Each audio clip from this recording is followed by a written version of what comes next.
예배위원회에서는 당회를 열어서 후임 지휘자를 인선하는 과정에 아무래도 공개적으로 하는 게 좋겠다 해가지고 한 10분의 이력서를 받았는데, 그 중에 최종적으로 수원 신립학창단 부지휘자로 계시고 일부 예배 반주하시는 김재희 집사님 남편 되시는 그 이재호 집사님을 다음 주부터 이렇게 모시게 되겠습니다. 찬양대 지금 인원을 보니까 한 30명 돼요. 원래 한 40명인데 4분의 3이 세워졌어요.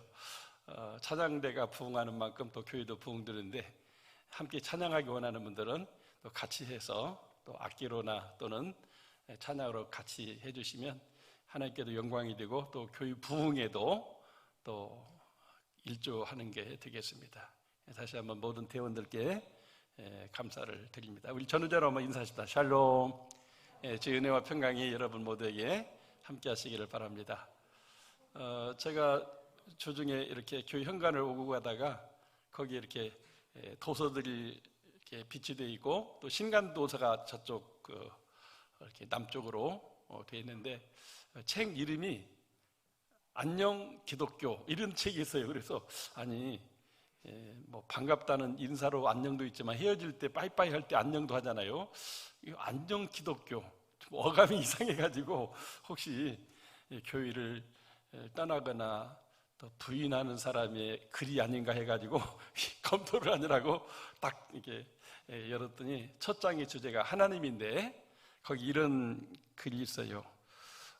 하나님을 실제로 만난다면 이라는 글이 있는데, 하나님을 정보로 아는 것과 하나님을 직접 만나는 것에는 엄청 차이가 있다고 하는 것입니다. 그래서 자기 예를 들었는데, 이 저자 부부가 서울에 사는데 이렇게 시내 구경 나갔다가 그 대학로에 사람들이 많이 모여 있는 걸 보고 뭔가 이렇게 구경을 갔더니 거기에 유명한 그 가수에다가 배우인 아유라고 하는 그 유명한 배우가 그 사인회를 하고 있더래요. 그래서 그냥 가까이 다가가서 사인도 받고 얘기도 하고 같이 사진도 찍고 하다 보니까 자기도 모르게 그 사람의 이렇게 팬이 돼가지고 같이 사진 찍은 사진을 막 친구들에게 전송도 하면서 내가 이렇게 아유를 만났다. 너무 예쁘고 또 착하고 좋다. 그래서 자기가 직접 만나보니까 그냥 TV에서만 보다가 직접 만나보니까 그 사람에 대한 노래나 그 인격이나 이것이 자기에게 너무나 이렇게 친숙하게 느껴진다. 그런 이 얘기를 하고 있었습니다. 우리가 하나님에 대해서 이렇게 객관적으로 하는 것과 직접 주님을 이렇게 만나는 것은 차이가 있다는 것이죠. 예수님의 부활은 역사적인 사실인데, 그 주님을 이렇게 만나는 것이 그 사람의 인생의 변화를 가져오고 이렇게 인생을 역전시키는 그런 위대한 그런 체험을 하게 된다고 하는 것입니다. 어떻게 오늘 본문 속에 의심 많은 도마가 부활하신 예수님을 체험할 수 있었는가 하는 것입니다. 그것은 부활하신 후 예수님이 첫 번째 제자들에게 찾아왔는데 그때 도마만 거기 없었어요. 근데 도마가 10명의 제자가 있는 곳에 왔더니 야, 너 어디 갔다 왔느냐? 부활하신 예수님 찾아오셨다. 그러니까 깜짝 놀라면서 그게 무슨 말이 되는 얘기냐? 분명히 십자가에 돌아가시고 무덤에 장사 지낸 거 봤는데, 만약 예수님이 부활하셨다면 그 손에 못자국도 보고 만지고 옆구리에 창자국도 보고 만져보면 내가 예수님 부활하신 거 뵙겠다. 이렇게 얘기를 하니까 제자들이 뭐 어떻게 방법이 없잖아요. 근데 8회가 지나서 두 번째 예수님이 제자들 전체가 모여있는 그곳에 왔어요. 그리고 도마에게 도마야, 내 손에 못자국 봐라, 내 옆구리에 창자국 봐라, 그리고 만져봐라. 그리고 믿음이 없는 자가 되지 말고 믿는 자가 되라. 이렇게 말씀을 해 주셨어요. 의심 많은 도마는 이렇게 부활하신 예수님이 나타나셨을 뿐만 아니라 손에 못자국, 옆구리 창자국을 보고 만지는 특별한 체험을 하게 된 것이죠. 부활하신 예수님을 직접 체험한 사람이 되었습니다. 부활하신 예수님이 이렇게 찾아와서 이렇게 손과 옆구리를 보고 만지게 했을 때 도마는 예수님에 대해서 어떻게 말하고 있습니까? 우리 28절 같이 한번 읽어보겠습니다. 도마가 대답하여 이르되 나의 주님이시요 나의 하나님이시니이다. 도마 이런 신앙 고백을 들으시고 부활하신 예수님은 또 뭐라고 대답했어요? 29절도 같이 읽어봅시다. 예수께서 이르시되 너는 나를 본고로 믿느냐? 보지 못하고 믿는 자들은 복되도다 하시니라. 예. 도마가 직접 체험해서 예수님의 부활을 확실히 믿게 되었는데, 그런 직접 체험하지 않고도 예수님이 부활하신 나의 주, 나의 하나님이라고 그렇게 신앙을 고백하는 사람이 있다면 그 사람이 복 있다고 그렇게 말씀을 하고 있어요. 일찍이 베드로가 주는 그리스도시요 살아계신 하나님의 아들입니다 이렇게 고백할 때도 바요나 시모나 내가 복 있다 그랬거든요. 예수님이 하나님이고 우리를 구원하는 구원자라고 하는 것을 믿게 되는 것은 그 자체가 부활과 같은 기적이라는 거죠.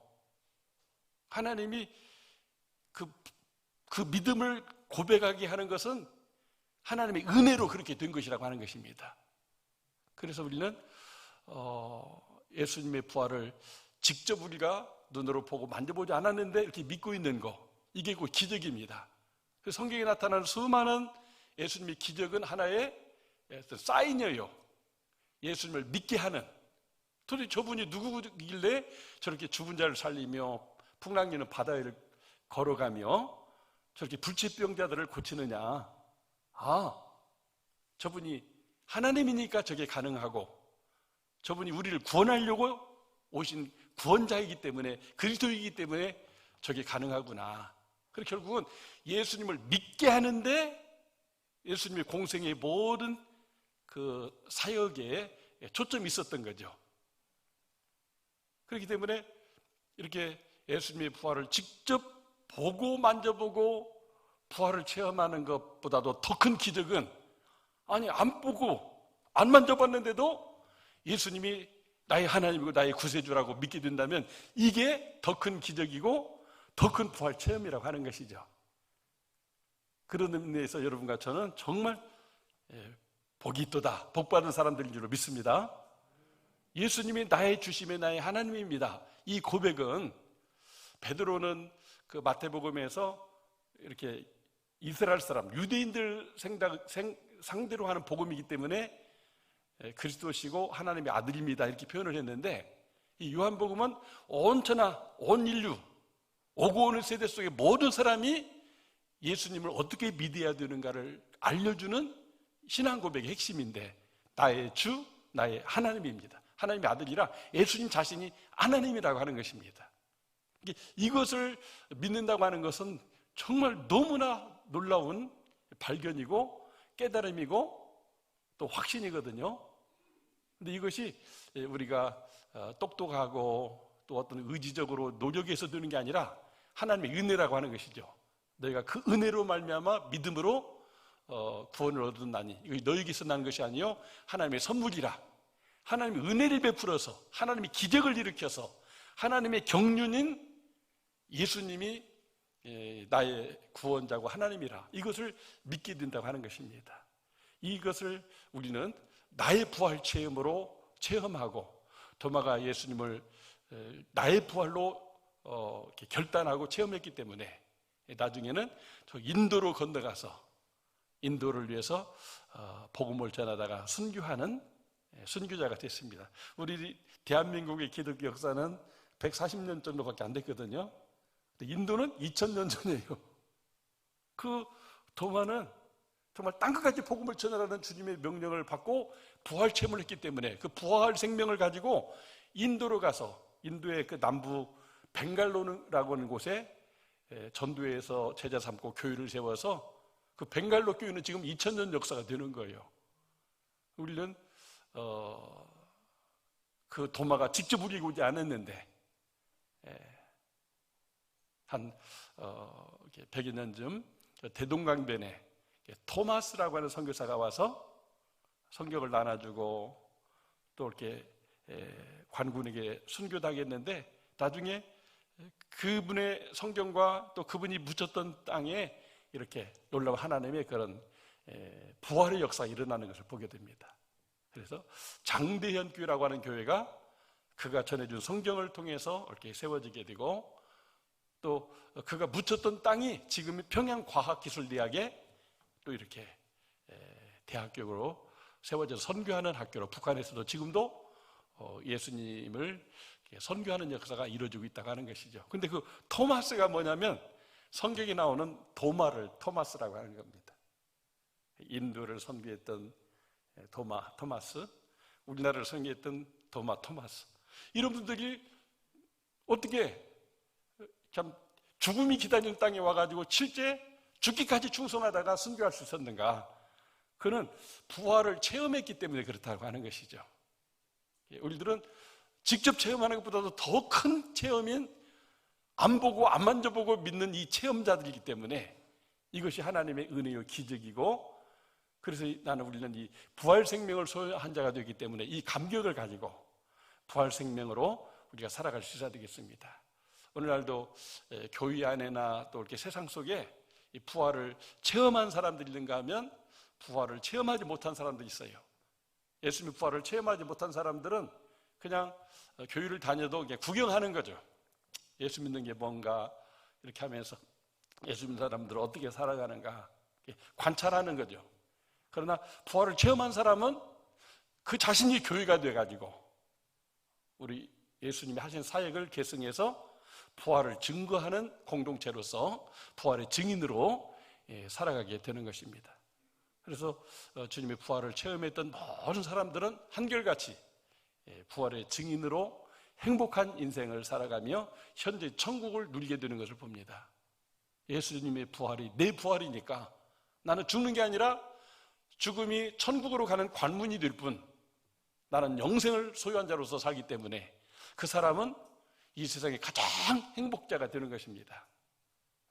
부활은 참으로 인생을 이렇게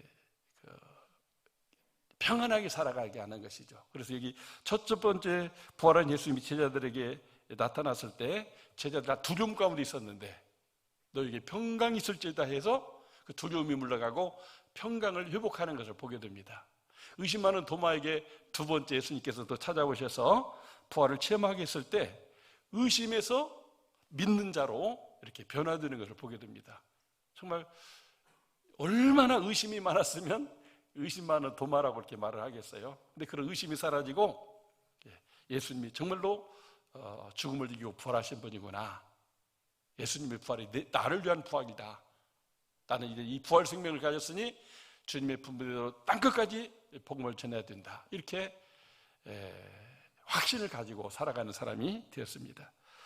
또 21장에 보면 부활하신 주님이 세 번째 나타나는 내용이 나오고 있어요. 갈릴리 바닷가에 베드로와 함께 7명의 그 갈릴리 출신들이 고기 잡으러 갔어요. 근데 제자들이 밤새도록 이렇게 그물을 던져요. 비록 3년 전 어부들이었는데 3년 동안은 그물질 안 해가지고 잘 못하지만 뭐 그 실력이 어디 가겠어요. 어디 가야 이 시간 이 그물을 치면 고기가 나온다는 다 알고 있죠. 근데 던지는 족족 고기가 안 나오는 거죠. 이쪽도 던지고 저쪽도 던지고 앞으로 던지고 뒤로 던지고 밤새도록 7명이 돌아가면서 그물을 던졌는데 아무것도 잡히지 않는 거예요. 이 상황은 마치 그렇습니다. 누군가 물고기를 이렇게 좀 경륜하시는 그 하나님이 여하튼 던지는 쪽 반대쪽으로 도망가라 미리 알려줘가지고 이쪽 저쪽으로 계속 밤새도록 이렇게 무슨 숨바꼭질 하듯이 이쪽 던지면 이쪽, 이쪽 던지면 이쪽, 이게 누군가 그렇게 시켜서 그렇게 하는 것 같아요, 마치. 그죠? 실수라도 한 마리 잡힐 텐데 이 적은 고기 한 마리 잡히지 않으니까.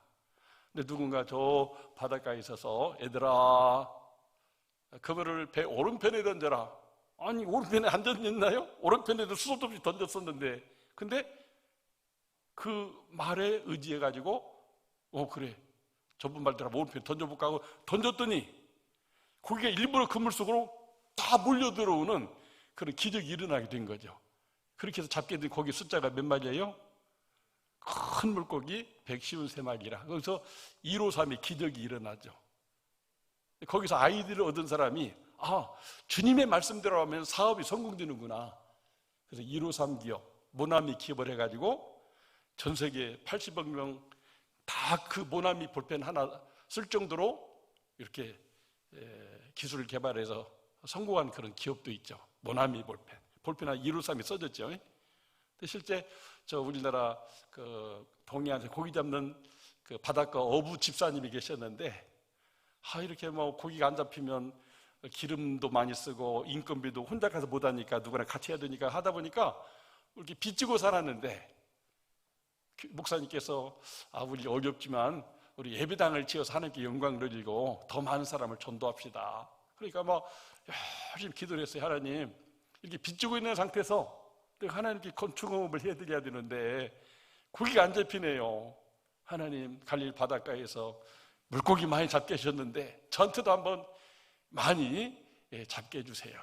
그렇게 하고 정치막이라고 하는 큰 그물을 이렇게 치게 됐는데, 무려 한 1000마리 이상이 큰 고기가, 감 나가는 고기가 잡혀가지고 한꺼번에 한 5억 원어치를 잡았대요. 그래서 정말 이거는 수천 마리 고깃대가 이렇게 들어간다고 하는 것은 일부러 누군가 거기다 막 고기를 막 몰아넣어서 이쪽 해가지고 싹 몰아넣는, 그렇지 않고 그렇게 들 수가 없다는 거죠. 오다가도 돌아서 도망가는 것이 고기이기 때문에. 근데 일부러 내가 하나님의 영광을 위해서, 저 어부 기도 응답을 위해서 저기 들어가 주는 게 좋겠다 해가지고 고깃대들이 사글사글 그리 다 들어간 그런 형색이라는 거죠. 근데 그런 일이 한 번만이 아니고 여러 번 경험해가지고 한국교회 앞에 간증하는 역사가 있어서 정말 그 어촌마을에 웅장한 교회당을 세우고 하나님의 선교 이바지하는 그 집사님의 이야기도 들어봤습니다. 정말 이렇게 베드로를 비롯한 제자들이 이렇게 고기 잡는 일에 실패했어요. 실패하는 인생이에요. 뭘 먹고 살지? 그런 인생에게도 부활하신 예수님이 찾아오셔서 얘들아 배 오른편에 콩을 던지라고 했더니 113마리 큰 고기가 잡혔다는 거죠. 부활하신 예수님이 찾아오시게 될 때, 부활하신 예수님을 체험하게 되면 이런 이루삼의 기적, 정말 이렇게 실패자가 성공자 되는 역사가 있게 되는 것입니다. 저도 이렇게 어린 시절 이렇게 제가 사는 이렇게 평양지대 농사짓는 마을에 동쪽으로는 원평천이라고 하는 큰 강이 흘러요. 그 물을 통해서 그 호남평야 넓은 틀을 농사짓기 때문에, 근데 거기는 항상 이 바닷물하고 연결되어 있는 그 해창이라는 수문이 있어서 막 그 물고기가 이렇게 많아요. 나중에 알고 보니까 플랑크톤이 그 염분 있는 물과 민물이 합쳐지는 데서 플랑크톤이 많이 발생하니까 그거를 먹고 수많은 고기들이 많은 거니까 가을이 되면 막 전국에서 이렇게 낚시꾼들이 와서 텐트를 치고 막 한 달씩 고기를 잡고 그렇습니다. 어느 날 보면 어떤 사람은 정말 낚시해서 밤 동안 막 이만한 잉어들을 막 한 100마리씩 잡는 분도 있어요. 그래서 내다 팔기도 하고 이렇게 하는데, 하여튼 그런 곳에 이렇게 살면서 이렇게 사람 낳는 어부가 되라는 그런 소명을 받았는데, 목사님이 저희 아버지가 옛날에 교회를 몇 번 나간 적이 있었는지 신방으로 오신 거예요.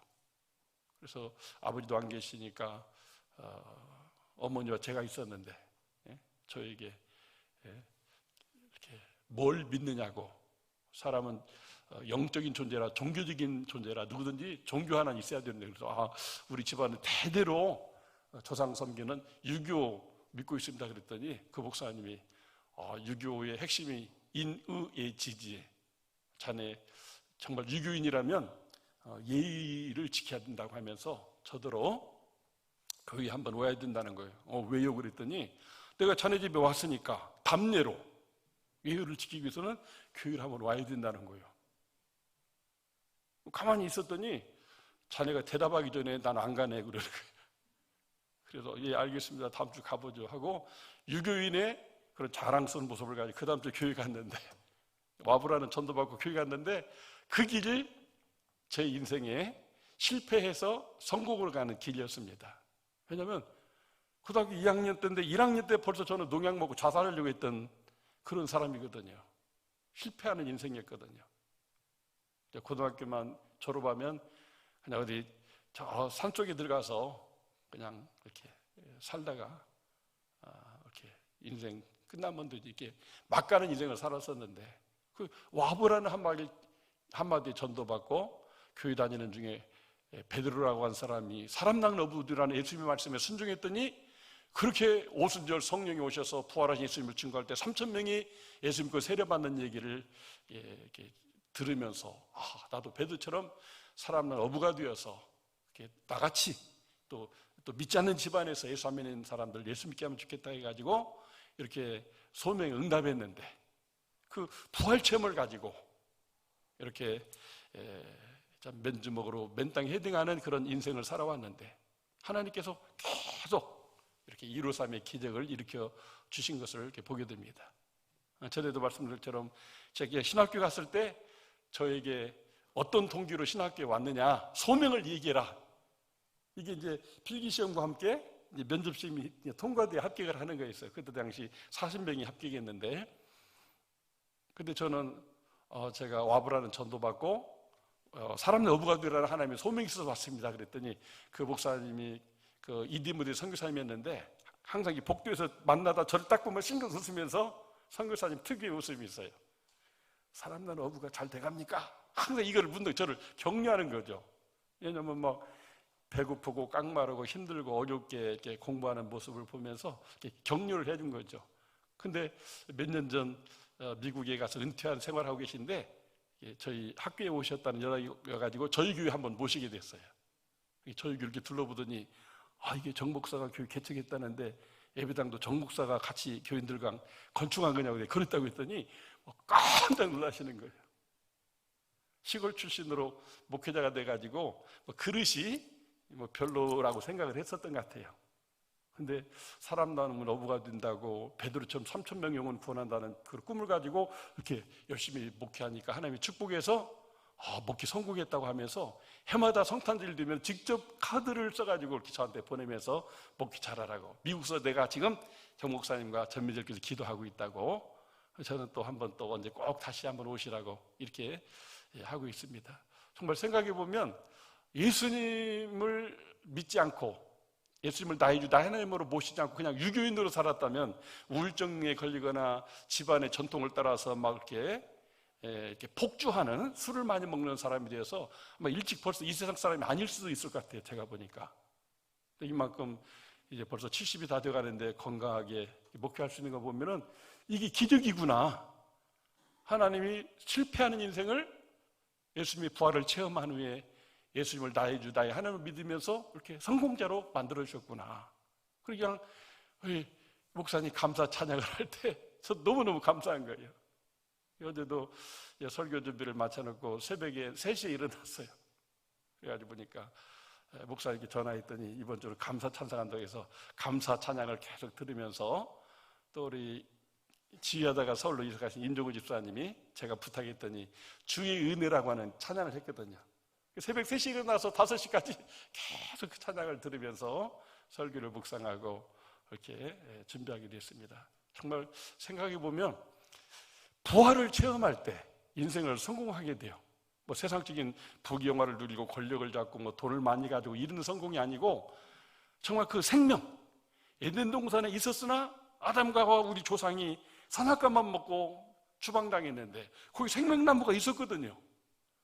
그 생명나무로 오신 예수님, 그분을 믿고 그분에게 접붙임 되고 그분을 주인 삼고 그분이 또 다른 보혜사로 온다고 했는데 그분이 내 곁에 항상 같이 계시니까 우리 인생은 두려움도 물러가고 의심도 물러가고 실패도 물러가고 인생을 이렇게 복된 삶을 살아가게 하는 겁니다. 정말 특별히 그 부활장인 고린도전서 15장을 보면 저는 또 더 은혜가 돼요. 거기 보면 사도 바울이 만삭되지 못하게 난자 같은 내게도 부활하신 주님이 나타나셨다고 말하고 있어요. 만삭되지 못한 바울이 칠삭등이다 그 말이에요. 근데 저도 생각해 보면 너무나 어떻게 태어났다는 말과 모내기하다 쑥 나왔다고 하는 말 들으면서 나도 칠삭등이로 태어났구나. 그 병원도 없는 데서 죽을 수밖에 없는 내가 이렇게 죽지 않고 살아있는 게 하나님의 경륜이고 그런 적은 내가 이렇게 이만큼 건강하게 사는 것이 하나님의 기적, 부활을 믿는 주님의 그런 은혜구나를 깨닫게 되는 것입니다. 정말 만삭되지 못할 남자 같은 나를 이렇게 사랑하시고 예수 믿어서 구원받게 하시고 또 부활의 증인으로 살게 해주시는데, 이게 부활을 체험한 사람들 모두에게 임하는 은혜입니다. 근데 이 부활은 가만히 우리 살펴보면 공통점이 있어요. 부활하신 예수님 어디 계셔? 막 찾아다녀서 이렇게 만나는 게 아니라 그분이 찾아오셔요. 그게 이제 은혜인 거죠. 그렇죠? 열제자에게 찾아오고 도마에게 찾아오고 갈릴리 바닷가로 찾아오고 다메섹으로 예수님 사람 잡아 죽이려고 하는 사울에게 찾아오셔서 또 바울 만들어 주시고, 예? 저에게 그 목사님 찾아와가지고 와보라고 한 말이, 그리고 전에 하셨잖아요. 부흥에 오셨을 때 우리 홍업장님이 물었어요. 아니 목사님 그때 시골에 한 5년 목회했다는데 정웅주 목사 말고도 그게 사람 난 어부 많이 삼았겠네요. 그랬더니 이게 특별한 케이스예요. 정웅주 선생님만 그렇게 와보라고 했는데 왔다는 거예요. 그래가지고 구원받았다고 하는 겁니다. 또 목사가 되고. 그래서 본인도 너무 감사하고 자랑스럽다. 그래서 우리는 주님이, 부활하신 주님 우리를 찾아오셔서 우리가 이 지금 예수를 믿고 예수님 나이를 나의 하나님으로 믿는 거니까 이거가 기적이고 이게 부활 체험이요. 도마보다도 더 큰 복을 받은 거라는 거죠. 이 복을 나는 받은 자라고 하는 감격 속에서 주님을 찬양하고 예배하고 또 헌금해서 직접 간접 선교를 하고 또 내가 온몸으로 선교하고 이렇게 활동할 때 이게 은혜의 축복이라고 하는 것이죠. 지난주 수요일은 부활절을 기념하면서 대전역 그 서광장에 노숙자들이 한 7, 80명 모여서 이렇게 수요일 날마다 예배 드리는데, 원래 오전 예배인데 저희 교회 수요 기도회가 오전 11시에 있어서 끝마치고 또 우리 김홍문 장로님이 막 그 수고하신다고 우리 11분에게 식사 대접을 해주시고, 그렇게 해서 솔라티국 타고 가가지고 큰 빵 상자에다가 그 콩으로 만든 두유 막 한 뭐 이렇게 10박스 해가지고 가서 이렇게 예배 드리고 연주도 하고, 우리 샤론 참모단이 막 천국을 부여준 그런 아름다운 내용은 연충기부 찬양을 하고, 그리고 또 이렇게 하나님 말씀을 전하고 이렇게 나누고, 특별히 그 사역을 하시는 목사님이 주막순 목사님인데 너무 막 가난한 교인이 몇 명 안 되는데 하나님의 소명을 받고 역전 앞에서 그 사역을 하시는 거예요. 그래서 우리 여전 회장님과 몇 분 권사님 모금을 해가지고 두툼한 봉투 또 이렇게 전해줬어요. 저녁에 또 이렇게 카톡이 와서 너무 감사하다고. 참 그런 교인은 1년에 한두 교회 만날 수밖에 없대요. 저희가 자주는 못하지만 1년에 한 번은 꼭 하겠습니다 했는데, 정말 부활의 기쁨을 그렇게 선교 현장에 가서 내게 주신 것으로 이렇게 함께 나누게 될 때 나만의 부활의 기쁨이 아니라 모두가 함께 그 부활의 기쁨을 이렇게 누리게 되는 것을 보게 됩니다. 그동안도 이 부활의 증인으로서 이제 우리가 교회적으로도 지난주 23명 세례 입교했죠. 요즘 이제 아동까지 하니까 더 숫자가 많아졌어요. 다음 주도 유아 세례식과 함께 코로나 확진받아서 세례 못 받은 친구들까지 해서 한 5명 또 세례식 있게 되는데, 이게 얼마나 그 놀라운 은혜입니까? 근데 이제 아이들이 자꾸 줄어드니까 세례받을 인원이 적어져요. 저희 교회도 한 3,000명 이렇게 세례받은 구원자 만드는 것을 목표로 열심히 달려와서 한 2,200명까지 했는데, 이게 지금 이렇게 병원 선교도 못하고 해서 이렇게 어려운데, 또 우리 교회 어느 집사님은 아프리카 나라를 보내주면 내가 거기 뼈 묻는 각오로 헌신해서 선교하겠다는 그런 집사님도 계셔요. 그런데 아프리카는 우리는 하나 둘 낳으면 안 낳지만 자식 주시는 대로 낳습니다. 저희 형제가 7남매인데 거기도 지금도 막 7남매 막 10씩 낳는 집들이 막, 그러더라. 아이들이 막 영혼이. 만약 그런 집사님이 가서 거기서 막 축구를 가르친다면 우리나라 손흥민 같은 축구 선수들하고 막 애들이 구름뜨처럼 몰려온단 말이죠. 그런 아이들을 위해서 축구학교도 세우고 복음도 전도하고 선교사님도 가 계시니까 협력해서 하면 1년에 막 몇백 명씩도 세례를 줄 수가 있는 거죠. 정말 우리가 열심히 부활의 증인으로서 부활을 체험한 자로서 선교해 간다면 3,000명이 아니라 3만 명, 30만 명, 300만 명도 주님의 지상명령 따라 아버지와 아들과 성령으로 세례를 받은 이렇게 부활의 또 다른 증인들을 세우는 일을 할 수가 있다고 하는 것입니다. 어느 우리들은 우리가 아이고 나는 어디 선교지도 못 가고 또 직접 뭐 옆전 가서 선교도 못 하고 병원 가서 못 하고 개인적으로 전도도 못 하는데 나는 어쩌면 좋아. 고민하는 분들 많이 계시죠? 근데 우리는 같이 하고 있어요. 전민제일교회라고 하는 이 공동체 이름으로 우리가 드린 예배와 기도와 이 헌금이 모아져 가지고 그 일들을 지금 이루어져 가고 있는 거죠. 그렇죠? 모든 교육자들이 거기서 또 이렇게 사례비를 받아서 생활하면서 그 사역을 펼쳐가고 있고, 우리가 파송한 선교사님, 후원하는 선교사님들 국내에 30대가 넘는 곳에서 동시에 이 부활의 증인되는 부활을 체험한 자들의 선교가 이루어지고 있어요. 그리고 우리가 정말 드리는 이 헌금이 곧 선교하는 거예요. 선교. 얼마나 값지고 보람이 있습니까? 다들 돈 벌어서 자기 먹고 잘 살고 자기 자식 주려고 하고 있는데, 우리는 헌금의 10분의 1을 11조로 드리고, 감사헌금, 선교헌금, 우리 교회만이나 이 기타 헌금이 있어요. 그래서 오늘도 당위가 있어서 기타 헌금을 어떤 일에 내가 보니까 우리 이다윗 선교사님 다녀가셨는데, 선교비 이외에도 이렇게 그동안 이렇게 기타 헌금으로 모아진 것이 거의 한 200여만 대에서 그것도 별도로 드렸어요. 선교는 아이들이 또 금식하면서 북한의 어린아이도 먹고 살아야 되는데, 자기 돈을 100원, 1000원 모아가지고 100만 원을 모았어요. 그 헌금도 보내드렸어요. 꼭 이거는 북한 어린아이들 배고픈데 먹고 살 수 있도록 이렇게 도와주라고 이렇게 그렇게 하고, 또 이렇게 우크라이나에 또 이렇게 선교연금을 또 보내고, 또 저 이명만 선교사님이 막 사진 찍은 것 한 20장과 함께 선교 편지가 왔어요. 저희 교회가 가난한 사람은 나라도 구제를 못하는데 어떻게 하면 되겠는가 했는데, 여러 목사님들과 함께 기도하다가 이 사람들에게 돼지나 또 새끼 날 수 있는 암양을 선물해 주면 거기 풀이나 이런 건 많으니까 그냥 먹이서 키우다 보면 새끼 나면 반드시 그 새끼, 첫 번째 난 새끼는 주변에 예수 안 믿는 사람들이, 믿는 사람들이 그 사람들 새끼를 나눠주라는 거야. 그 사람들도 부자 되게. 그렇게 해가지고 이렇게 금요 심야기도 때 말씀했더니 200만 원이 헌금됐어요. 그걸 보내줬더니 그걸 지금 이렇게 사서 지금 나눴다고 선교 보고가 온 거예요. 그럴 때 얼마나 기쁜지. 예? 우리 막 있잖아요. 계란 하나가 닭이 되고, 닭이 알라가지고 나중에는 돼지가 되고, 돼지가 가서 새끼 낳고 하니까 또 소가 되고, 나중에는 큰 집을 주고 부자가 됐다. 우리가 드리는 이 기도하고 드리는 헌금이 다 그렇게 부활의 생명을 열매 맺는 부활의 증인의 일을 하게 한다 그 말이죠. 오늘 우리는 정말 눈으로 보고 안 보는데도 예수님이 나의 주 나의 하나님이라고 신앙 고백하는 부활을 체험한 자로서 우리의 삶은 지금 이렇게 두려움에서 평강으로, 슬픔에서 기쁨으로, 또 실패와 패배에서 승리로, 그리고 이렇게 그들의 증인으로 이렇게 살아가게 됐다고 하는 것입니다. 이 사실을 깨닫고 나는 부활을 체험한 자요, 도마보다도 더 복된 복을 받은 사람이구나.